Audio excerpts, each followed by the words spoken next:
প্রভু যীশু এই পৃথিবীতে যখন ছিলেন তিনি সবসময় ভবিষ্যৎবাণী তিনি বলতেন। ভবিষ্যৎবাণী কি বলতেন? আমি কি করব? ক্রুশে মারা যাব, পরে আবার 3 দিন পর পুনরুত্থিত হব। সেটা বাস্তবে কি হলো? পুনরুত্থিত হয়ে গেছে। এবং পুনরুত্থিত মানে তিনি ক্রুশে এখন মারা গেলেন, পরবর্তীতে কি হলো? তিনি কবরও ছিলেন এবং পুনরুত্থিত হলেন। তখন কি হলো? ওই যে স্বর্গদূত এসে কি বললো? ওই স্ত্রী লোকেরা যখন খুঁজতে গেল তখন ওই স্বর্গদূত কি বলেন? তিনি এখানে নেই, কেননা তিনি জীবিত হয়ে উঠেছে, মানে যীশু এখন পুনরুত্থিত হয়েছে। তোমাদের আগে গালিলে যাচ্ছে, যীশু এখন পুনরুত্থিত হয়ে কোথায় যাচ্ছে? গালিল দেশে তিনি যাচ্ছেন। গালিল একটা ইসরায়েল দেশের ভিতরে একটা এলাকার নাম। সেখানে তাকে দেখতে পাবে। দেখো আমি তোমাদেরকে বললাম, মানে যীশু এখন কবরে নেই, যীশু এখন পুনরুত্থিত হয়ে কই গেছে? গালিলে চলে গিয়েছে। এই যে স্বর্গীয় দূত যীশু যে গালিলে চলে যাবে এই কথা প্রভু যীশু তিনি আগেই বলেছিলেন। কখন বললেন? যীশুকে যে রাতে কি করলো? শত্রুরা এসে তাকে ধরবে, ওই রাতে তিনি শিষ্যদের সাথে শেষ ভোজ বা শেষ খাবার দাবার করেছিলেন। তখন তিনি কি বললেন? সেই যীশু তখন তাদেরকে বললেন, এই রাতে আমাকে নিয়ে তোমাদের সকলের মনে কি হবে? বাধা আসবে, কিন্তু উত্থিত হলে পর, অর্থাৎ আমি যখন মৃত্যুকে জয় করে পুনরুত্থিত হব, হলে পর আমি তোমাদের আগে গালিলে যাব। যীশু মৃত্যুবরণ করার পর পুনরুত্থিত হওয়ার পরে যীশু আগে গালিলে যাবে, পরবর্তীতে শিষ্যরা যাবে। যীশু এখন মানে আজকের গল্প অনুসারে তিনি পুনরুত্থিত হয়েছেন। পুনরুত্থিত হওয়ার পরে এখন তিনি কোথায় যাচ্ছেন? গালিলে যাওয়ার জন্য প্রস্তুতি বাদ চলে গেছেন। তখন শিষ্যরাও কি করলো? স্বর্গদূতের কথা শুনে শিষ্যরাও গালিলে এখন যাওয়ার জন্য প্রস্তুত। শিষ্যরা কয়জন গালিলে গেল? 12 জন। পরে 11 জন শিষ্য গালিলে যিশুর নির্ধারিত পর্বতে গমন করলেন। কারণ 11 জন কেন? ইস্করিওত জিহুদা নামে যে শিষ্য ছিল, যিশুকে যে ধরিয়ে দিয়েছিল, সে বাক্য অনুসারে বলা হয় সে আত্মহত্যা করেছে, এরকম। তার মানে একজন কমে গেল। তাহলে এখন কয়জন? 11 জন শিষ্য ওই গালিলে যিশু যে পর্বতে মানে যাওয়ার কথা ছিল, যদিও বাক্যে বাইবেলে লেখা নেই, কিন্তু সাধারণত গালিল দেশে 2টা পর্বত আছে, লেখা যায় মাউন্ট ট্যাবর এবং মাউন্ট মেরন। 2টা পর্বতের হতে পারে একটা যে কোনোতে তিনি গিয়েছেন। এই যে পর্বত, এই পর্বত কি ছিল? শিষ্যদের এবং যিশুর কি ছিল? জানাশোনা একটা জায়গা ছিল। জানাশোনা মানে খুব চেনা পরিচিত। যেমন আমি যদি ছোটবেলায় এই স্কুলে পড়েছি, উদাহরণস্বরূপ বলবো, আমি ছোটবেলায় এই স্কুলে পড়েছি, এখন বড় হয়েছি, এখন কলেজে পড়ি, ছোটবেলার ওই স্কুলে যদি আমি যাই তাহলে কি মনে পড়বে? আমি এই বেঞ্চে বসতাম, আমি এখানে লুকাই লুকাই টিফিন খাইতাম, বা এখানে সব কেউ মুখোমুখ করতাম। টিচার আমাকে এখানে এসে কি করতো? মার দিত। ওই ক্লাসরুমে গেলে সব কিছু মনে পড়বে, কারণ এই যে ক্লাসরুম যেটা ছিল ওইটা আমার কি ছিল? চেনা যায় না, মানে চেনা জানা এরকম সব মানে পরিচিত ছিল, ঘনিষ্ঠ। যেমন প্রতিনিয়ত কি আমরা মন্ডলীতে আসলে, হঠাৎ অনেকদিন পরে যদি মন্ডলীতে আসি, 5 বছর পরে আসলে আমি এই চেয়ারে বসতাম, বা আমি এখানে এই করতাম, আমি এখানে বাক্য শুনতাম, এরকম। যিশুর এবং যিশুর শিষ্যদেরও কি ছিল? এই যে গালিল এলাকা, এই যে পাহাড়ের পর্বত যেটা ছিল সেটা খুব চেনা জানা ছিল, খুব মানে একেবারে খুব ভালো সম্পর্ক ছিল এই জায়গার সাথে। কারণ যিশু এখানে প্রায় দেখা গেছে কি ভিন্ন ভিন্ন বিষয় তিনি শিক্ষা দিতেন। যিশু এখানে তাদেরকে ডাকলেন কারণ ওই যে তারা এতক্ষণ ছিল ভয় পেয়েছিল, আবার যদি পাহাড়ে যায় বা পর্বতে যায় কি হবে? তাদের আবার সবকিছু মনে পড়ে যাবে। কি মনে পড়ে যাবে? আর যিশু এই অদ্ভুত কাজ করেছিল, যিশু অন্ধকে দেখতে সুযোগ করে দিয়েছিল, যিশু আশ্চর্য কাজ করেছে, সব মনে পড়ে যাবে। এবং তাদের সামনে কে থাকবে? তিনি মৃত্যুকে জয় করেছে ওই যিশু এখন উপস্থিত থাকবে, আর সব এখন তাদের মনে পড়ে যাবে। তখন যিশুকে তারা দেখে কি করলো? একেবারে ভয় পেল একজন, মানে কয়েকজন, আর কয়েকজন প্রণিপাত করল। আর তাকে দেখে, যিশুকে দেখে প্রণিপাত করলেন, কিন্তু কেউ কেউ সন্দেহ করলো। কেউ কেউ কি করলো? সন্দেহ করলো। কেউ কেউ যিশুকে কি খুব শ্রদ্ধা করলো, একেবারে নম্র হলো, উনি কি ঈশ্বর, যিশু তিনি মৃত্যুকে জয় করেছেন। আর কেউ কেউ কি করলো? মনে সন্দেহ করলো। আমাদের এখানে মন্ডলীতেও এরকম দুই ধরনের লোক আছে। এরকম যারা খুব যিশুকে একেবারে ভাবে বিশ্বাস করেছে, আবার কারো কারো মনে এখনো সন্দেহ। কেউ মন্দিরে আসে প্রতিনিয়ত, আবার কোথায় যায়, আবার অন্যদিকে চলে যায়। মানে হচ্ছে মন্দিরে আসলো, যিশু নামে প্রার্থনা করলো, আবার যাওয়ার সময় আরেকটা কি করে, আরেকটা নত আরেকটা এরকম প্রণিপাত করে অন্য জায়গায় করে যায়। এরকম ব্যাপার। তো এই যে শিষ্যরা কয়জন ছিল এখন? 11 জন শিষ্য। 11 জন শিষ্য যিশুর এখন কোথায়? সামনে। এই যে যিশু মৃত্যুর কয়দিন পরে পৃথিবীতে ছিলেন? প্রায় একদম বাক্য অনুসারে বলা হয় যে 40 দিন পৃথিবীতে তিনি ছিলেন। শিষ্যদের সাথে দেখা করেছেন, ভিন্ন ভিন্ন জায়গায় শিক্ষাও দিয়েছেন, খাওয়া দাওয়া করেছেন এবং অনেক ধরনের তিনি আদেশও দিয়ে গেছেন। আদেশ, তার মধ্যে আজকে আমরা দেখব কি মুখস্থ পদে কি ছিল? প্রথমে স্বর্গ এবং পৃথিবীর সমস্ত কর্তৃত্ব আমাকে। মানে বুঝি তখন যিশু তাদেরকে বললেন স্বর্গ ও পৃথিবীতে। স্বর্গ মানে কি? উপরে। এখানে কে থাকে? ঈশ্বর থাকে এবং স্বর্গ দূতরা থাকে। এবং পৃথিবী মানে হচ্ছে যেখানে আমরা মানুষরা থাকি, মানুষ বা অনেক ধরনের পশু প্রাণী সবাই থাকে। এই যে দুইটা স্থান, স্বর্গ এবং এই পৃথিবী, সমস্ত কর্তৃত্ব মানে বুঝি অথরিটি, মানে যা কিছু সে করতে পারে, মানে তিনি হচ্ছে ক্ষমতাবান। স্বর্গেরও তার কি আছে? ক্ষমতা আছে এবং পৃথিবীতেও তার ক্ষমতা আছে। তিনি দুই দিক থেকে কি করতে পারেন? এই ক্ষমতা তিনি ব্যবহার করতে পারেন। এমন ঈশ্বর কাকে দেওয়া হয়েছে? প্রভু যিশুকে দেওয়া হয়েছে। স্বর্গে কেমন জায়গা? স্বর্গে স্বর্গদূত থাকে এবং ঈশ্বর থাকে, একেবারে পবিত্র স্থান। আর এই পৃথিবী সাধারণত বলা যায় অনেক ধরনের আবহাওয়ার মাঝে মধ্যে পরিবর্তন হয়, বা কি হয়, অনেক ধরনের সমস্যার সম্মুখীন হইতে হয়, বা দুর্ঘটনাও ঘটে যায়। দুর্ঘটনা ঘটে যায়। এক কথা, যদি এটা একটা ছবি আঁকা ড্রয়িং করার মতো, এক কথা স্বর্গীয় কি তিনি স্বর্গদূতদেরও কি করতে পারেন? অর্ডার করতে পারেন। এবং এই পৃথিবীতে যা কিছু হচ্ছে, পৃথিবীতে সাধারণত কি হয়, আবহাওয়া পরিবর্তন হয়েছে হঠাৎ, তিনি আবহাওয়াকে নিয়ন্ত্রণ করতে পারেন। তিনি কি করতে পারেন? পশু প্রাণী আছে, পশু বা পাখি আছে, এগুলোকে তিনি নিয়ন্ত্রণ করতে পারেন। বাইবেলের ঘটনায় কোন পশুকে তিনি নিয়ন্ত্রণ করলেন? একটা ঘটনা আছে, মনে নাই? দানিয়েলের সময় কি হলো? দানিয়েলকে সিংহের গর্তে ফেলে দেওয়া হলো। তখন কি হলো? পরের দিন সকালে কি দেখা যায়? সিংহের সাথে মনে দানিয়েল কোলাকুলি করতেছে, এরকম অবস্থা। মানে সিংহ দানিয়েলকে কিছুই করতে পারলো না। আমরা ওই যিশুকে বিশ্বাস করি, যিনি স্বর্গেরও অধিকারী এবং এই পৃথিবীরও সমস্ত কিছু তিনি নিয়ন্ত্রণ। তিনি কি অবশ্যই তিনি করতে পারেন। অবশ্যই তিনি কি করতে পারেন? কর্তৃত্ব, তার এই ক্ষমতা আছে। ওই দিক থেকে আমরা ওই প্রভু যিশুকে বিশ্বাস করে থাকি। পরবর্তী পদে কি ছিল? মুখস্থ পদে তোমরা সমস্ত জাতিকে শিষ্য করো। তোমরা গিয়ে সমস্ত জাতি কি করো? শিষ্য করো। শিষ্য কি? শিষ্য মানে বুঝি, শিষ্য মানে হচ্ছে আমি যেভাবে চলতেছি, আমি একজন লোককে সেইভাবে কি করব? গঠন করব, সে যেন আমার মতো চলে, আমার মতো চলাফেরা করে, বা আমি যেভাবে কথা বা আমার আচার ব্যবহার, আমি যেভাবে সামনের দিকে যাচ্ছি, আমার লক্ষ্য এটা, সে সেগুলো যেন বুঝে ওই নতুন লোক কি করতে পারে? আমার মতো সে চলতে পারে। আমাকে কি করা? অনুকরণ করা বা অনুসরণ করা। এখানে কে বলতেছে আমাকে অনুসরণ করার কথা? যিশু বলতেছে কি তোমরা সমস্ত জাতিকে কি করো? গিয়ে শিষ্য করো। সমস্ত জাতি মানে হচ্ছে কে বাঙালি, কে ইংল্যান্ডের, বা কে ফরেনিয়ার, এটা কোনো বিষয় না। অনেক সমাজে কি আছে, তুমি উচ্চ জাত, আমি নিচু জাত। কিন্তু যিশু কি বলতেছেন? তোমরা সমস্ত মানুষের কাছে গিয়ে কি করো? শিষ্য তৈরি করো। মানে আমার আদর্শ কি করতে পারি? অন্যকে যেন আমি দেখাতে পারি। যিশুকে বিশ্বাস মানে হচ্ছে যিশুকে অনুসরণ করা। যিশুকে আমি কি করলাম? বিশ্বাস মনে মনে করলাম, অন্তরে করলাম। অন্তরে করার ফলে কি হবে? পবিত্র আত্মা আমার অন্তরে প্রবেশ করলো। এবং আমার এখন কাজ কি?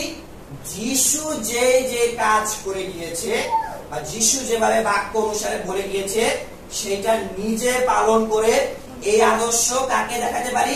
যে যিশুকে জানে না, যে শিষ্য না তাকে যেন আমি দেখাতে পারি। একজন কি হলো, আমি যিশুকে আগে প্রথম বিশ্বাস করলাম বা ফলো করলাম, আমার পিছে পিছে কি অন্য লোকেরাও যেন কি করতে পারে, ফলো বা অনুসরণ করতে পারে। তার মানে হচ্ছে কি সে শিষ্য হয়ে যাচ্ছে। কিন্তু আমি কাকে অনুসরণ করি? আমি হচ্ছে প্রভু যিশুকে অনুসরণ করে থাকি। তার মানে আমি কার শিষ্য? ঈশ্বর তিনি প্রভু যিশু, আমি তার শিষ্য। এবং আমার পিছে যারা আছে তারাও কি হবে? যিশুর শিষ্য হবে। বুঝতে পেরেছি? তাই যিশু কি বলতেছেন, তোমরা, আমি তোমাদেরকে শিষ্য তৈরি করেছি 11 জনকে।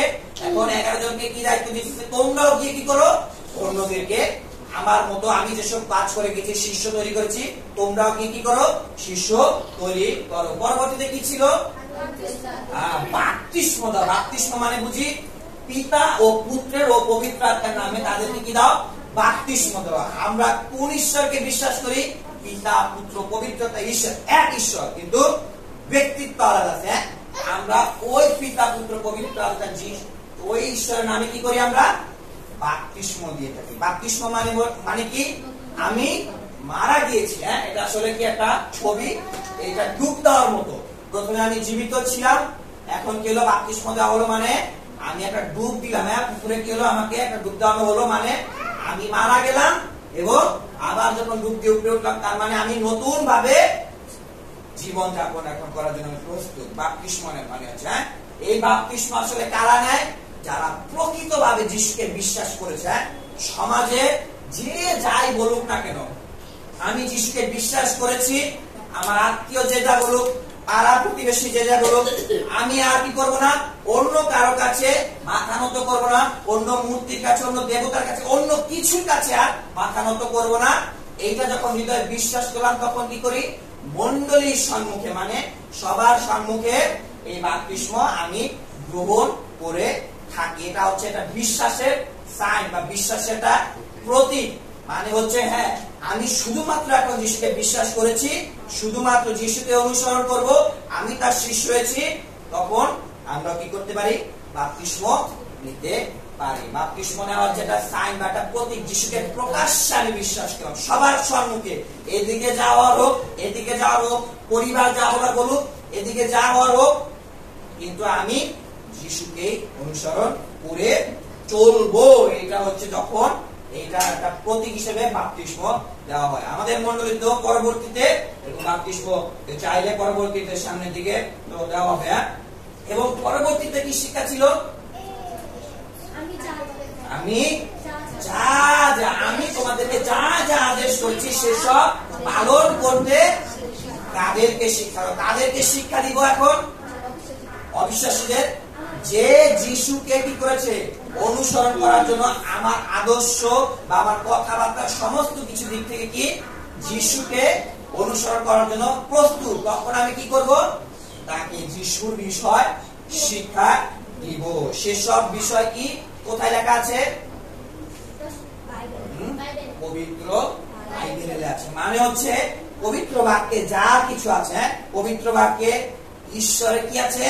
আদেশ আছে, 10 আজ্ঞা আছে, এবং প্রভু যিশুর কি আছে? জীবন কাহিনী আছে। এবং প্রভু যিশু ভিন্ন ভিন্ন ভাবে, ভিন্ন ভিন্ন উদাহরণস্বরূপ ভাবে অনেক শিক্ষা দিয়ে গেছেন। আমরা প্রতিনিয়ত প্রচার করি না? পালক প্রচারক যারা আছে, আমরা কি করি? আজকে এক বিষয় শুনতেছি, আবার কালকেও অন্য বিষয়, ভিন্ন ভিন্ন বিষয় কি করতেছি? আমরা শিক্ষা পাচ্ছি। আমরা শিক্ষা পাচ্ছি। এই শিক্ষাগুলো কাকে জানানো? যে আসলে জানে না। যে আসলে জানে না, এখানে কে হতে পারে? আমার বন্ধু হইতে পারে, বাবার আত্মীয় হইতে পারে, বাবার কাছের মানুষ হইতে পারে। সব থেকে সে কোথায় চলে যাচ্ছে? নরকের দিকে চলে যাচ্ছে। কিন্তু আমি কি করলাম? আমি জানলাম যিশুর কথা। আমি যিশুর শিষ্য হয়েছি। এখন আমার দায়িত্ব কি? যিশুর শিষ্য তৈরি করা। আদেশ মানে বুঝি আদেশ। আদেশ আদেশ কখন করি আমরা? যখন আমি চাই এই লোকটা, সামনে যে আমার লোকটা আছে, সেজন্য এটা অবশ্যই পালন করে। যেমন সৈনিক, চিনি সৈনিক যারা আর্মি, তারা কি করে? যে উচ্চ পদস্থ লোক আছে বা উচ্চ পদস্থ যিনি কর্মচারী বা তাদের বস, সে যাই বলুক না কেন, কি করবে? ওই যে আদেশ বা যে কথা বস যিনি বলেছেন সেটা ওই নিচু অফিসারকে অবশ্যই সেটা করতে হবে। এটাতে যদি তার প্রাণের ঝুঁকিও থাকে বা যদি প্রাণও চলে যায়, তারপরও কি এই আদেশ আমাকে অবশ্যই পালন আমাকে করতে হবে। আমাদের জীবনে কে কে আদেশ দেয়? প্রথম সাধারণত মা বাবা আদেশ দেয়। কি হতে পারে? তুমি 10 টাকার মরিচ নিয়ে আসো, বা আজকে ঘরটা ঝাড়ু দাও, আজকে ঘরটা মুছো।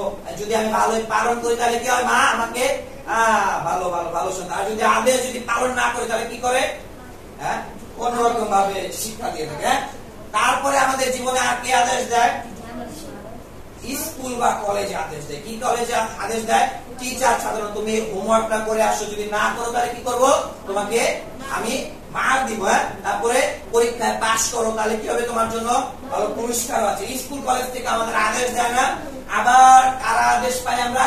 যারা চাকরি করে থাকি। চাকরি কি আছে? আমার বস আছে। বস কি? উনি একটা আদেশ দিয়েছে, এইটা আমার করতেই হবে। বস বলেছে এইটা তুমি করো, তার মানে ওই যে কর্মচারী যিনি আছেন তাকে অবশ্যই কি করতে হবে? কাজ করতেই হবে। কে বলেছে? ওই মালিক বলেছে। তো এখন মালিকের উপরে তার ভরসা আছে, বিশ্বাস আছে। কি মালিক বলেছে, এখন মালিকের উপরে ভরসা করি। আমার কি আছে? মনে কোনো সন্দেহ নাই, আমি করে ফেলবো, কারণ ওই মালিক তো প্রধান, প্রধান মালিক। ঠিক তেমনি ভাবে যিশুরও আদেশ আছে। প্রভু যিশুর কি আছে? আদেশ আছে। কি আদেশ? আজকে যেটা আমরা পাঠ করলাম, মথি তার কত অধ্যায়? 28 অধ্যায় 16 থেকে 20 পদ। এটাকে বলা হয় ইংরেজিতে দ্য গ্রেট কমিশন। হ্যাঁ, এটা গ্রেট কমিশন মানে হচ্ছে মহান আদেশ। এটা মথি তার 28 অধ্যায় 18 থেকে 20 পদ। কি এটা হচ্ছে সব থেকে মহান আদেশ। এটা প্রথম দায়িত্বগুলো কি সব আমাদের। যেমন the great commission of Jesus Christ, যীশু খ্রিস্টের এটা মহান আদেশ, সব থেকে 1 নম্বর আদেশ। এটা কি? একসাথে আমরা পাঠ করি। স্বর্গে ও পৃথিবীতে সমস্ত কর্তৃত্ব আমাকে দেওয়া হয়েছে। অতএব তোমরা গিয়ে সমস্ত জাতিকে শিষ্য করো, পিতা ও পুত্রের ও পবিত্র আত্মার নামে তাদেরকে বাপ্তিস্ম দাও। আমি তোমাদেরকে যা যা আদেশ করেছি সেসব পালন করতে তাদেরকে শিক্ষা দাও। এটা কার আদেশ? যিশু। সব থেকে মহান আদেশ, সব থেকে কি মহান আদেশ। প্রথমে যদি যাই, এটা কে আমাকে দায়িত্ব দিচ্ছে? প্রভু যিশু। তার ক্ষমতা কি? তার ক্ষমতা কি? তিনি কি স্বর্গ ও পৃথিবীতে সমস্ত কর্তৃত্ব যিশু। স্বর্গ এবং পৃথিবীতে সমস্ত উচ্চ ক্ষমতাশীলকে প্রভু যিশু। ওই যিশু আমাকে এখন আদেশ তিনি আমাকে কি করতেছেন? দিতেছেন। প্রভু যিশু আমাকে আদেশ দিতেছেন কি করার জন্য? তোমরা সমস্ত জাতিকে শিষ্য করো। শিষ্য করো, করো, বসে থেকো না। মানে হচ্ছে তুমি বাইরে বা যেখানে যাও না, শিষ্য করো। শিষ্য মানে বুঝতে পেরেছি আমার আদর্শ দিয়ে আরেকজনকে জয় করা। যদি জয় যিশুর কথা বললাম, যতটুকু আমি বললাম, পরবর্তী তার কোথায় নিয়ে আসা? মন্ডলীতে নিয়ে আসা। তাকে মন্ডলীতে আনলাম। এরপরে আমার কাজ শেষ না। তার জন্য কি করা দরকার? কমপক্ষে প্রার্থনা করা দরকার। এখানে যে কেউ হতে পারে, আমার পরিবার হতে পারে, আমার বন্ধু হতে পারে। আমি মন্ডলীতে এনেছি, এই পর্যন্ত আমি স্টপ, এরকম না। কিন্তু তার জন্য কি বারবার প্রার্থনা করে এবং পালক প্রচারকের সাহায্য অবশ্যই নেওয়া। আমি যতটুকু বলতে পেরেছি, এখন কি করা দরকার? তুমি আসো আমার সাথে মন্ডলীতে। হতে পারে পালক প্রচারকের সাথে পরিচয় করা দিলাম, প্রতিনিধি আসে, এবং তার জন্য আমার কি করা দরকার? অবশ্যই ব্যক্তিগতভাবে প্রার্থনা করা দরকার। এবং পরবর্তীতে কি দেখা আছে? পিতা ও পুত্রের পবিত্র আত্মার নামে কি করো? বাপ্তিস্ম দাও। বাপ্তিস্ম মানে হচ্ছে এটা যিশুকে ভালোই সবার সামনে স্বীকার করা। কিন্তু প্রধান বাপ্তিস্ম কি? এই যিশুকে বিশ্বাস করা। কি যিশু? যিশু আমার জন্য কি করেছে? ক্রুশে রক্ত দিয়েছে। আমি ওই যিশুকে বিশ্বাস করলাম। যখন মনে বিশ্বাস করি তখন কি হয়? ঈশ্বরের একটা পবিত্র আত্মা আমার অন্তরে প্রবেশ করে। যখন প্রবেশ করে তখনই কি হয়ে যায়? এটাকে বলা হয় নতুন জন্ম বা পবিত্র আত্মা। আমি বাপ্তিস্ম পেয়ে গেলাম। কিন্তু সকলের সামনে সম্মুখে বিশ্বাসের একটা স্বীকারোক্তি হিসেবে বাপ্তিস্ম বা জলে অবগাহন আমরা নিয়ে থাকি। পরবর্তীতে কি আছে? আমি যা যা যা কিছু বলেছে, যিশু এটা বলেছে এটা বলেছে, যা যা বাক্য অনুসারে যা যা বলেছে তা কি করা, অন্যকে শিক্ষা দেওয়া। যে আসলে জানে না, এখানে যে কেউ হতে পারে, কি করাতে পারে, পরিবারের লোক সংখ্যা হতে পারে, আত্মীয় স্বজন হতে পারে, কিন্তু যিশু তাদেরকে এখন বলছে এটা শুধুমাত্র পালক প্রচারকের কাজ। কাদের কাজ? যারা যিশুকে বিশ্বাস করে, প্রত্যেকটা বিশ্বাসীর কাজ। কি বিশ্বাস করে? আমি যিশুকে বিশ্বাস করেছি, আমি যিশুর শিষ্য হয়েছি, এখন কি হয়ে গেল, আমার কাছে একটা দায়িত্ব এসে পড়লো। কি দায়িত্ব এসে পড়লো? তুমিও অন্যকে শিষ্য করো। যদি আমি শিষ্য করলাম, এই যে দায়িত্বগুলো দেওয়া হয়েছে, যখন আমি সঠিকভাবে পালন করলাম, তখন কি করবে ঈশ্বর? লাস্টে কি ছিল? যদি এই সমস্ত বাক্যের বাধ্য আমি হলাম, তখন কি হবে? তখন আজ দেখো, আমি যুগের শেষ পর্যন্ত